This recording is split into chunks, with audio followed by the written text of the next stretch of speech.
Welcome to the Straight Red Card. This is the third and last segment with our amazing guest, Sam Stokes from the Yank Report.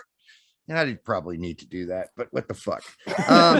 Just getting a little excited. And before we get to the show, I watched a commercial the other day that said every person in their life has $1 million idea. No, they don't. No, they don't. What about the jump to conclusion map? So if you don't have $1 million, if you don't have $1 million idea, by the time you die, it's okay, folks. It's not an issue. You shouldn't feel bad about yourself. You shouldn't feel frumpy. But all these new commercials are about crushing it, just crushing it. Okay, well, not everyone's got to crush it. Somebody's got to regiment. Somebody's got to mop the floors at the local fucking middle school. All right. And that's okay. And maybe that guy has $1 million idea and nobody ever pays attention to him. Okay. So there's that too. All right. Derek, knowing your history, I thought you were going to say mop the floors at your local porn store. What? But I've been wrong before. I haven't gone to a porn store for 20 years, Brett. Well, that's in fairness, that's when the internet came about. So that makes sense. Yeah. How about you, Sam? Ever been to a porn store? No, not in my lifetime. Hasn't been a necessary thing. The back door at the Blockbuster. Sam has no idea what you're talking about. It's a Blockbuster. Blockbuster did not carry porn, Brett. Okay. Sure. No, it did not. I mean, it was that other shady fucking. Derek, I worked at a Blockbuster in college. All right. Well, I guess you'd know better than us. No, they really didn't. Okay. I don't get sued by Blockbuster, or the person who still holds a right for Blockbuster.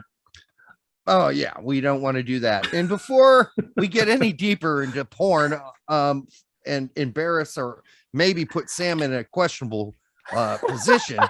A nice pun there, by the way.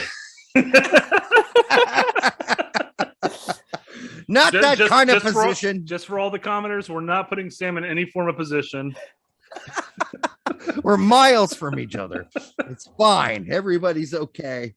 It's not that kind of party tonight. All right. Although we are all, I think we've been all partaking all night, and that's great because we're coming up to one of those really weird topics because we've all been, ruthlessly smacked in the ass at some point online.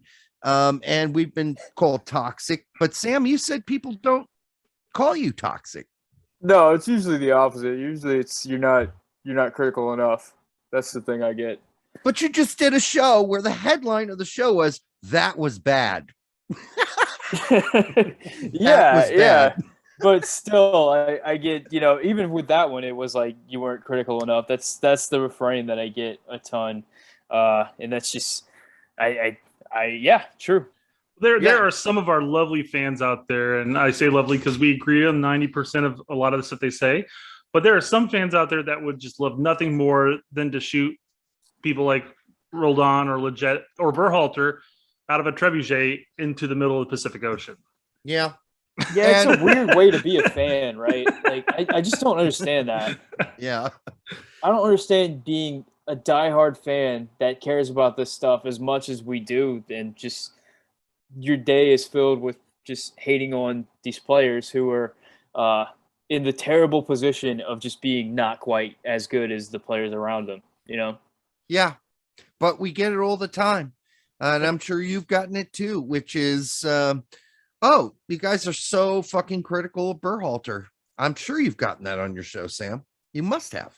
Honestly, no. It's always the opposite. It's always you're not critical enough. That's what's going on? You had a whole show about how horrible the Canada tie was, and no one criticized you for it. I think I'm pretty fair, and I do get that comment a lot. Like, even whenever I had this video previewing the USA versus Mexico in the Gold Cup, I believe, and I got a ton of comments from Mexican fans thanking me for being fairly unbiased, like as unbiased as you could be as a U.S. Men's National Team YouTuber. So I think that's just kind of built into who I am, just because of like kind of where I've worked in the past. So I'm inherently going to take everything with a grain of salt. So I don't get the toxic. I don't get toxic man baby comments. Yeah, I don't get that. What every now and then I'll get like with the "this is bad" video, I did get the like "this is early," this is game 2 of 12 or whatever it was. So calm down, and I guess that's fair, but rarely do I get "you're too toxic." I do get the opposite, and I do get it pretty rough. Like after that Canada game, I had to get off Twitter because I was getting kind of abused on Twitter for not being toxic enough, as if like if I was a little bit meaner to Sebastian Lletget in videos prior to that game, then maybe the U.S. wouldn't have tied Canada. You would have been the difference maker, Sam. Come on. If I would have told Greg Berhalter a few more things, then maybe we wouldn't be in that situation. I wasn't going to include Roldan in this roster, but Sam said it was okay. Yeah, after watching the Yank report, yeah, exactly.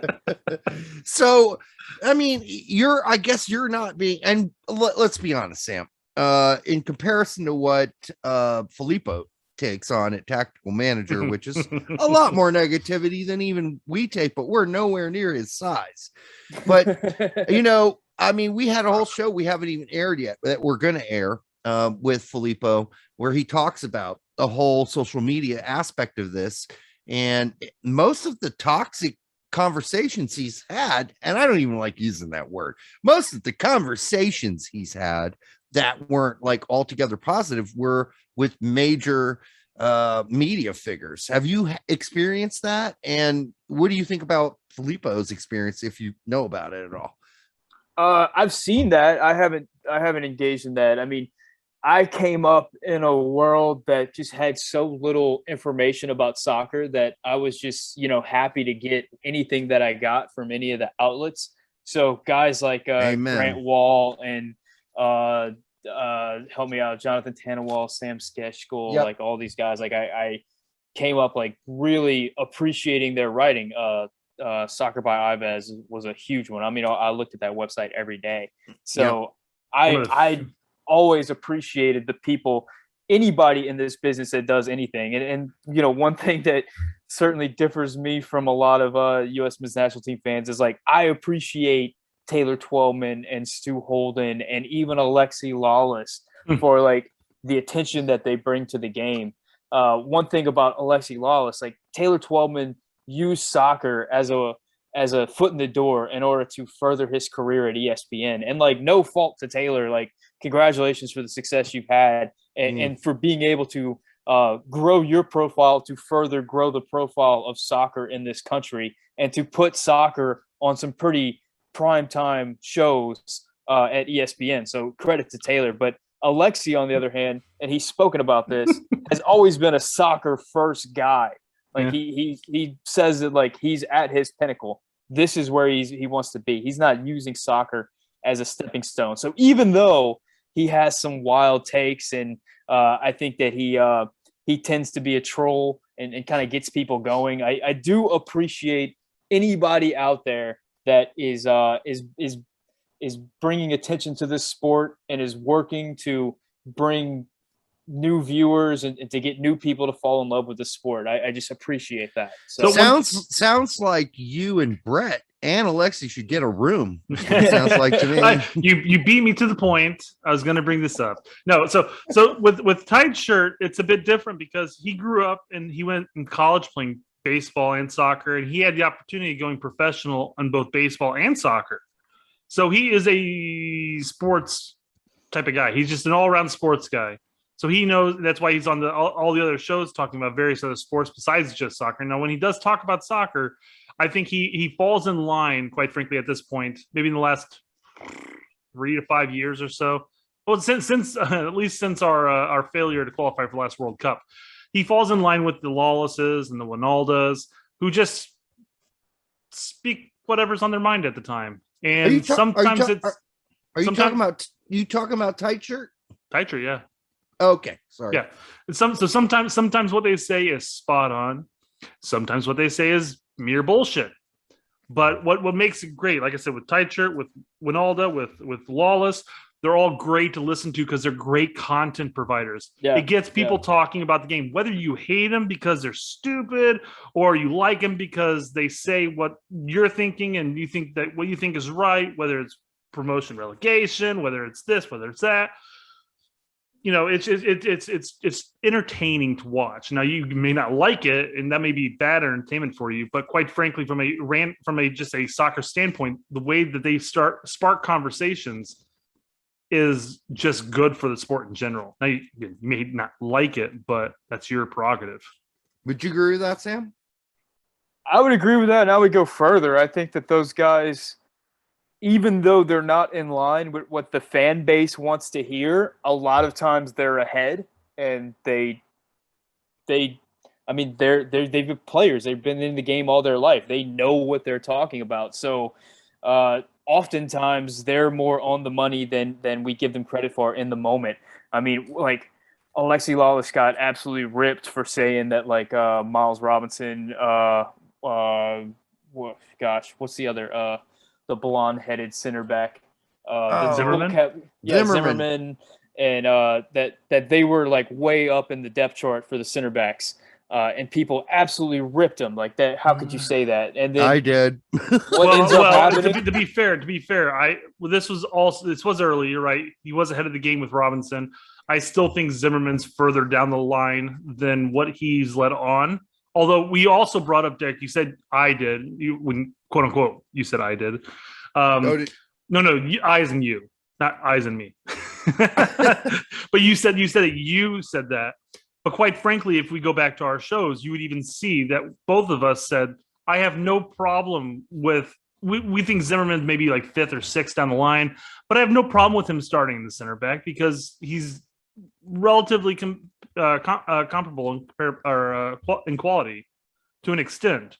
I don't see a massive decrease. So we said that he was not 2nd or 3rd or 4th, but maybe like 5th or 6th, but I wouldn't have an objection of him starting. We'll put it that way, I guess.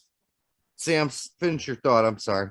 Yeah, I think that they tend to value different things than the fan base does. The players, I think that they value experience a whole lot more than the fan base does. I think the fan base has come to revile the word experience. It's turned into a dirty word.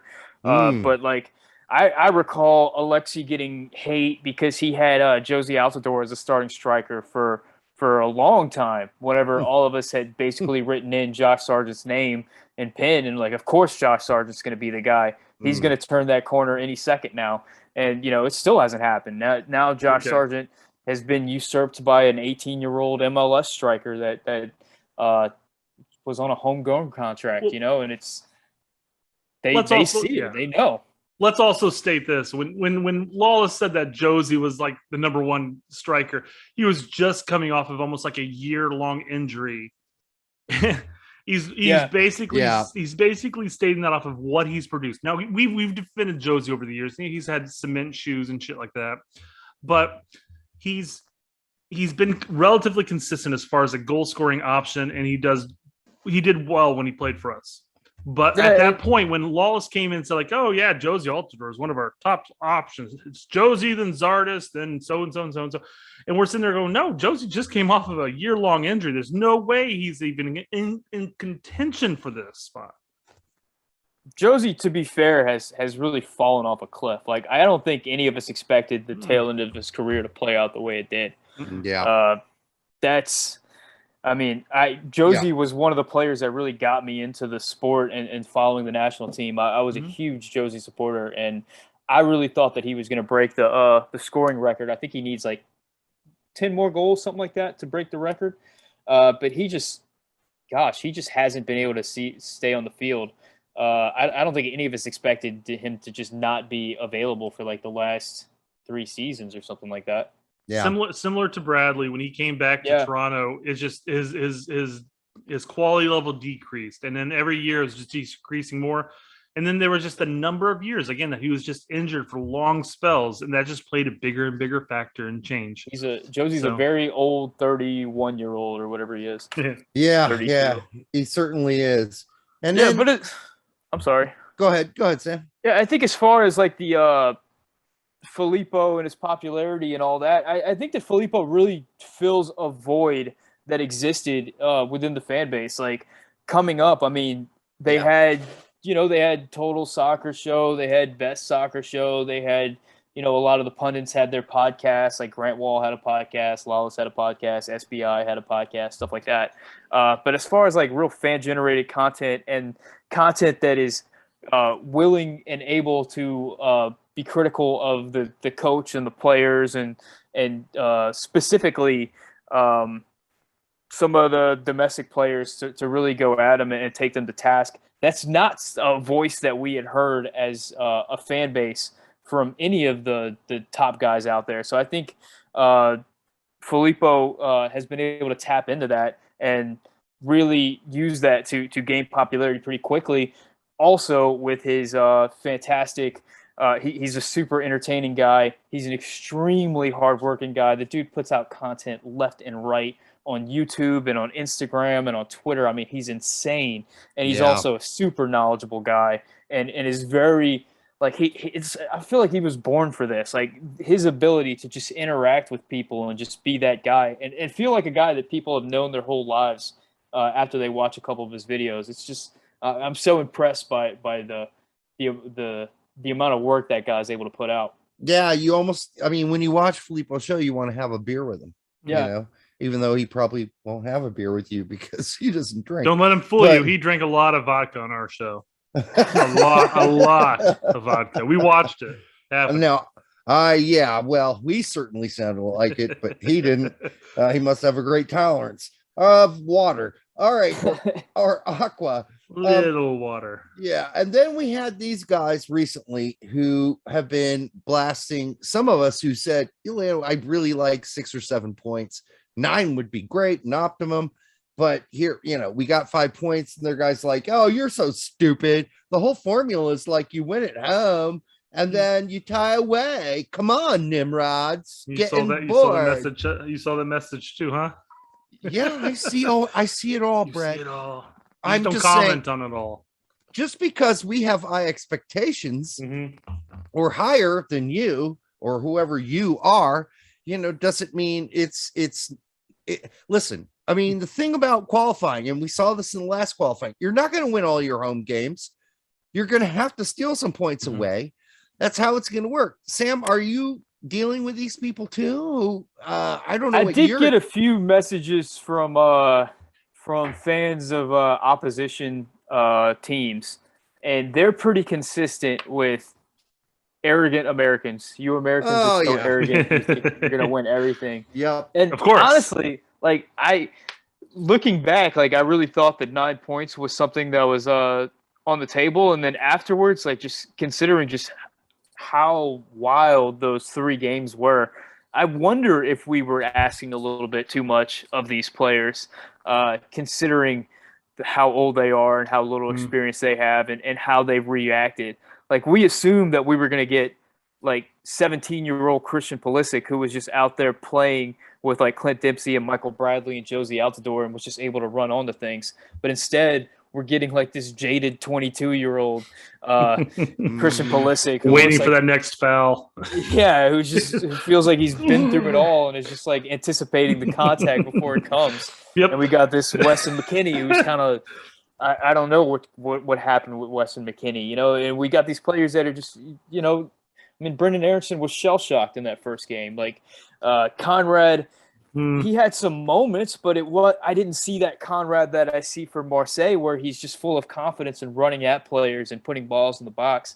He kind of shelled up a little bit. And I'm not saying I'm not attacking Conrad. Like, of course, he's a young teenager playing his first games in CONCACAF qualifying. Like, of course he's gonna he might not come out the gate firing on all cylinders. Of course we should give him some time. Heck, Anthony Robinson took like 2 years before we saw performances like we saw against Honduras from him. These guys are going to take time. And I wonder if we as a fan base just expected everything to click immediately and aren't really sure what to do now that it hasn't. So I think one thing we need to take into consideration is a number of these young players, have played together over the course of their youth career. They've played in the youth nationals. They've played in a number of games with the seniors. Looking at the talent on the pitch, expecting to get 7 to 9 points this past window was not out of the ordinary. What that would have required would have been 2 wins and a tie, obviously, or at the minimum would have been 2 wins and a tie. I think, quite frankly, despite the fact of how poor we played in El Salvador and the mixed match game against Canada, we still could have came out of both of those games with win easily. Absolutely, we had our opportunities. They were there for the taking. So the fact that we came out with 5 points and people were like, oh, you were expecting too much. Well, no, we weren't. They were there for us to take. We just didn't take them. And that you could chalk that up as some inexperience in the players, sure. But these are also players who are playing against the top level players in the top leagues around the world, mainly in Europe. But these are players who you should expect for us to go into El Salvador. Take away the fact that, yes, their fans were absolutely nuts. Great atmosphere. Love it. I wish we would experience that here in the States. Mind you, it's a bit harder in that sense. But you take away the atmosphere. You take away the fact that the players for El Salvador are out there giving 100%, laying it all on the field to make it as difficult as possible. But we still could have came out with the 3 points, despite how poor we played. It was there. It was right there. And that was a poor performance. The players were not playing optimal ability. We'll put it that way. So one of the I things don't think we don't expect it as much. One of the things I always think about is like soccer is a large sample size game, and with these World Cup qualifiers, I mean, we're only getting 12 games. We're getting 3 games a window. So we're just reading into so much about these 3 games. Whenever in reality, even if we look at like I remember Chelsea last year when Chelsea was going for the Champions League final, they had a week where they had a huge FA Cup game, and then they had like a game on the weekend, and then the following game was like I believe it was an Champions League semifinal against Real Madrid. And I remember they did well in the FA Cup game. I think they won it. And then on the weekend, they dropped points to like some lower tier team in the EPL. That was just all unexpected. Mm-hmm. And then they came out against Real Madrid and took points against Real Madrid. And it's just one of these things where it happens in soccer. Like it's certain, like there's going to be games where the U.S. should have won, but they didn't. And there's going to be games where we shouldn't have won, but we did. That's a reality. That first game against El Salvador was so disappointing because it was just there.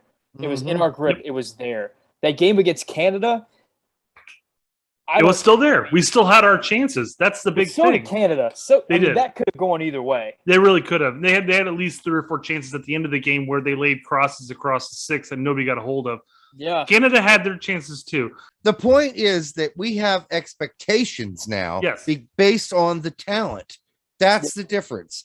And I'll say this too, that in that opening action against El Salvador, if Miles Robinson puts away that header that was just laid on his forehead by Gio Reyna, I mean, we saw what this team can look like if the opposition is forced to come at us against Honduras. Mm-hmm. If we get a goal ahead and you have to come at us, that's what this team's bread and butter is. If a team has to attack us, we can be absolutely just destructive against these opponents. And I wonder if that ball goes in against El Salvador for Miles Robinson, and then all of a sudden El Salvador has to come out and really come at us for 90 minutes, what happens then? And what about Bello's chance first minute within against Honduras? What if that went in? That was not that far off.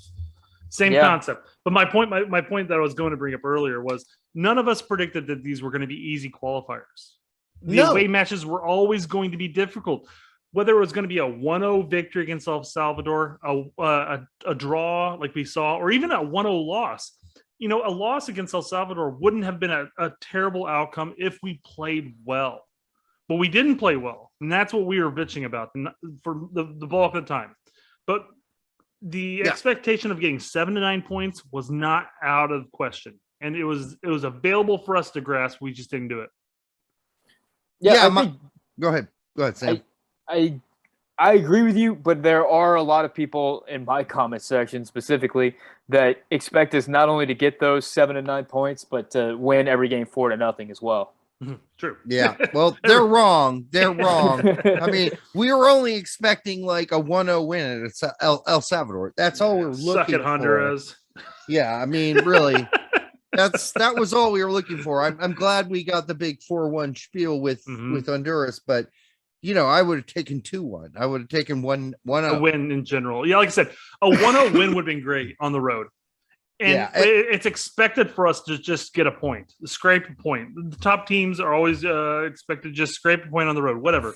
If we play well, getting a draw on the road, not a problem, because most of the fans will sit there and go, we played well.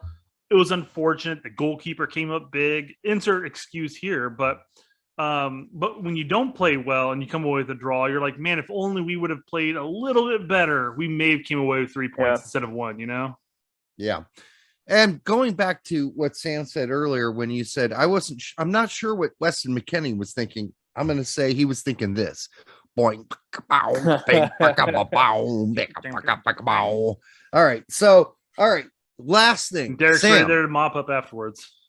Oh, hey. Hey. No, I don't do that kind of mopping. All right. Sam, one of the last questions we're going to ask you is, what's the worst message, tweet, whatever, that you have gotten from a fan where you're like, damn, this guy hates me, and he's like, I mean, should I rethink things, or is this guy just nuts? Oh, man. It's endless, isn't it? There was a couple after the Canada game that were pretty rough. There's this one guy who I don't even know how to describe that. I believe last time I spoke to you, Derek, I told you about how every now and then I get industry plant. Like, people think because my video production is so good that like I'm like a MLS plant or something like that. So there's that out there, but like this guy said something like he sent me something about like, I'm on to you, like I know what you're about. Ooh. Yeah, like that kind of thing. And it was real weird. And he said like, you can't all shucks your way out of it. I remember he said that specifically, and I was just like, dude, what? Sounds like he's got a massive hate boner for you. Yo, like, I mean, you don't even say aw shucks in Louisiana, do you? Like, maybe it's like a bless your heart type thing. But like, there you go, bless your heart, brother. Yeah. Like, realistically, I mean, I'll be honest. Like, I think 7,000 followers on YouTube, and I have like 1,500 followers on Twitter, which is a lot in this particular community. But like in the grand scheme, whenever you think about like how many followers like Alexi Lawless has, or Stu Holden, or even like the Total Soccer Show, or like Scuffed, or somebody like that, like. Yeah. I have very little impact, power, stroke, whatever in this soccer world. Like the idea that like I somehow have like influence or like anything like that over the team or the fan base, or like it is Berhalter on speed dial. It's like you got Play Sam Vines next. That'd be great. I appreciate that. Yeah, I get so frustrated with the there's the accepting mediocrity kind of thing. Like that's a big refrain out there. Like, oh yeah, well that's Filippo and Pete's refrain. Yeah. Well, I have a hard time agreeing with it. Like as a fan, I just don't think that like we really impact things all that much. And whenever I look at like, I mean, historically, I remember in the 1994 World Cup, like we went into that thing and we played against Colombia, and Colombia was one of the favorites going into that. And Colombia was about under as much pressure as any nation has ever been in heading into a World Cup.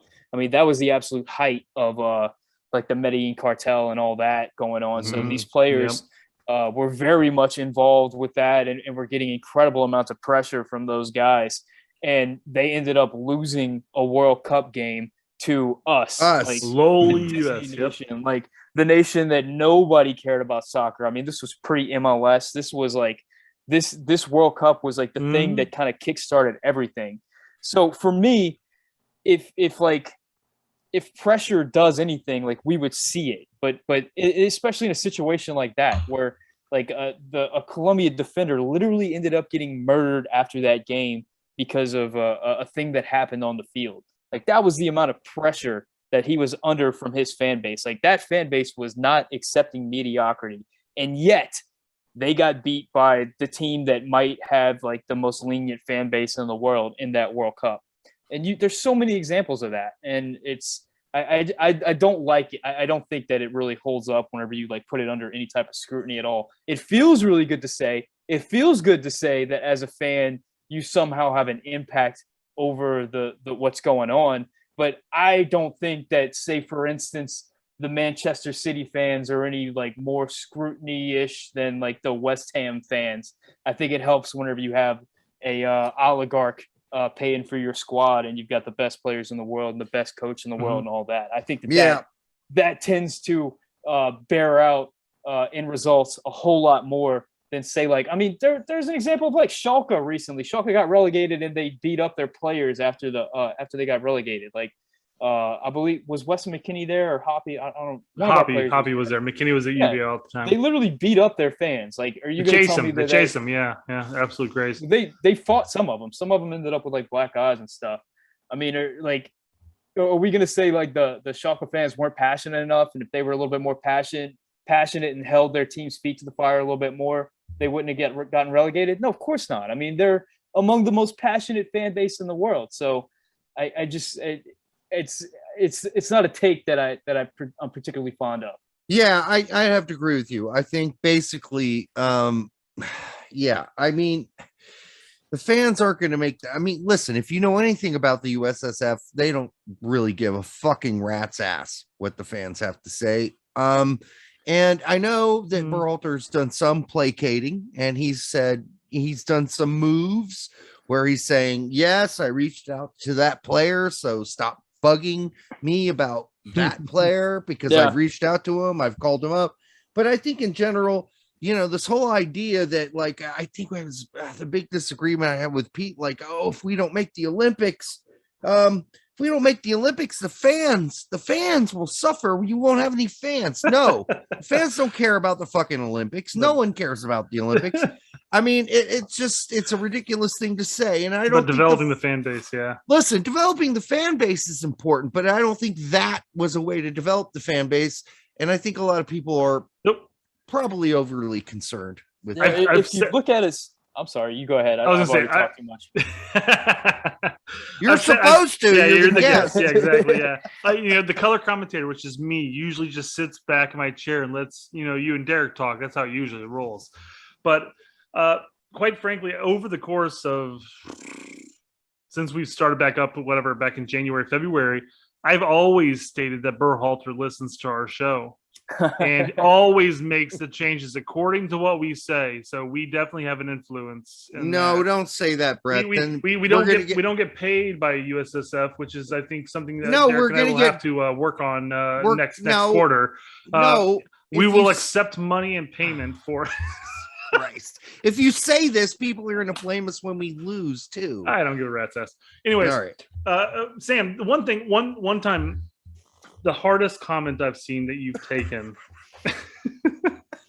and I had no idea this was coming up, but I had to bring this up, is that somebody had mentioned that you were too try hard because you actually have a background to your videos. You've got shelves, and you've got soccer apparel and stuff all set up, and not just a plain wall. So yeah, you've been called try hard, and I'm like, I find his production level quality. I mean, that's what I plan to do whenever we go live. We'd love to get to that quality. I'm gonna have my nice NASL signed in the 11 ball from the first year. All my scarves that are limited edition because we were nobodies at the time. All that shit's gonna be up there, and I'm gonna try the hardest. Yeah, guilty as charged, man. I try very hard. my videos. How dare you get a camera and a microphone? The worst, dude. Yeah, you don't know the half of it. I mean, those recap videos that I do after the games, like they can take 5 to 6 hours, something like that, to produce. And I've got to like have a computer running with like a hard drive, like recording the games and stuff. I mean, a lot of work goes into it. I'm actually excited because I actually just hired a graphic designer to redo the logo and kind of do some stuff for the channel. So I'm about to unveil that. That's some news. That's a scoop. You guys might have. Oh shit, Sam! Our Beavis and Sam, Butthead, our Beavis and Butthead guy works for the free. Yeah, well, he does work for the free, but Sam, I mean, what are we gonna? I mean, I'm using your old logo for these shows.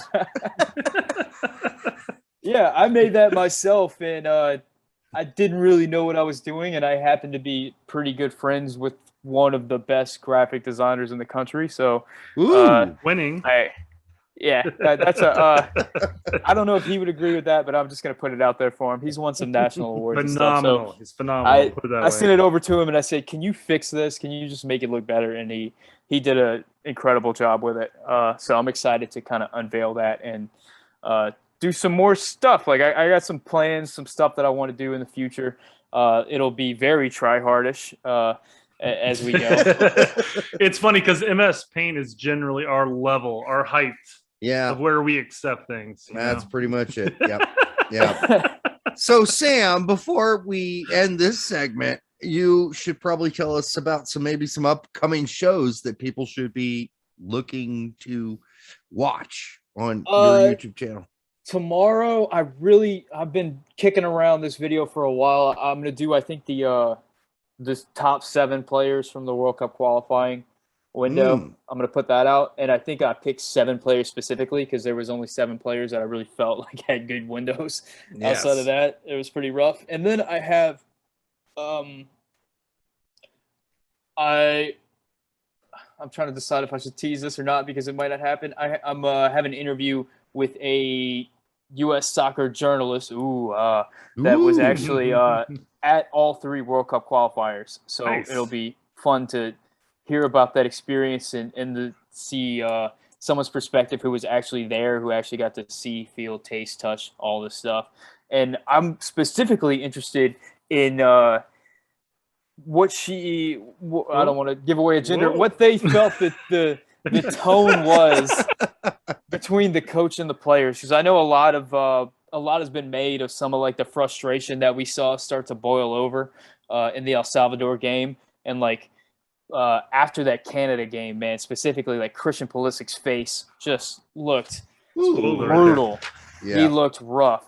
Brendan Aronson he looked rough. John Brooks looked rough. So I'm curious about what she felt having been in the press room with these players and actually seeing them face to face, like what kind of the tone she felt following these games in this window. Sam, you brought up Pulisic, so I've got to ask: is your upcoming interview Pulisic's sister? No, does Pulisic have a sister?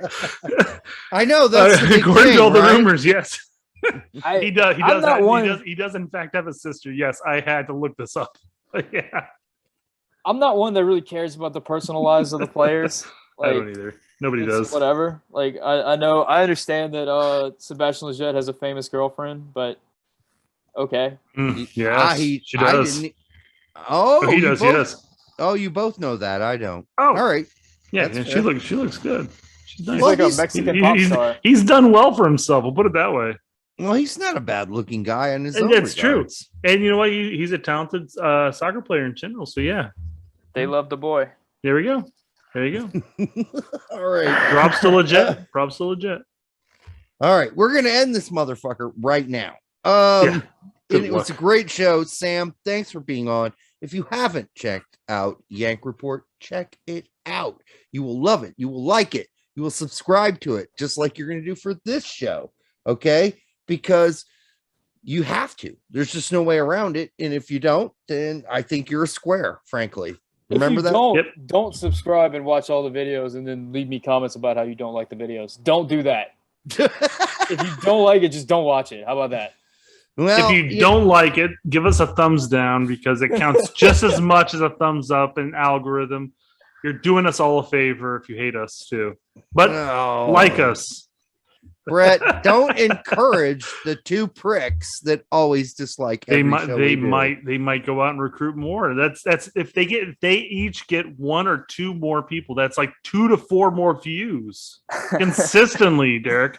You got to think about these things. I don't. It doesn't hurt us, guys. We don't care if you from us. It hurts my feelings. It's so weird. Like, why do that? Why download a video consistently? I mean, yeah, it's just a small community. I get about 5 or 6 a video. Yeah. Like, why? It's always 2 for us. No more, no less. It's always 2. It's fascinating. Sam's probably probably have notifications for you. Yeah. As soon as the videos come out. Oh, the assholes posted another video again. I'm gonna thumbs down and click.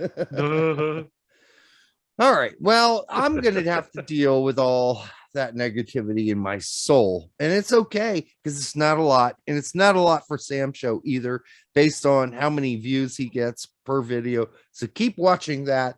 And if you're asking yourself, oh, if you're coming into a room of people and someone and you have to ask somebody, are there any adults in the room? And you're in the room, you might want to take a look in the mirror. That's all I got to say.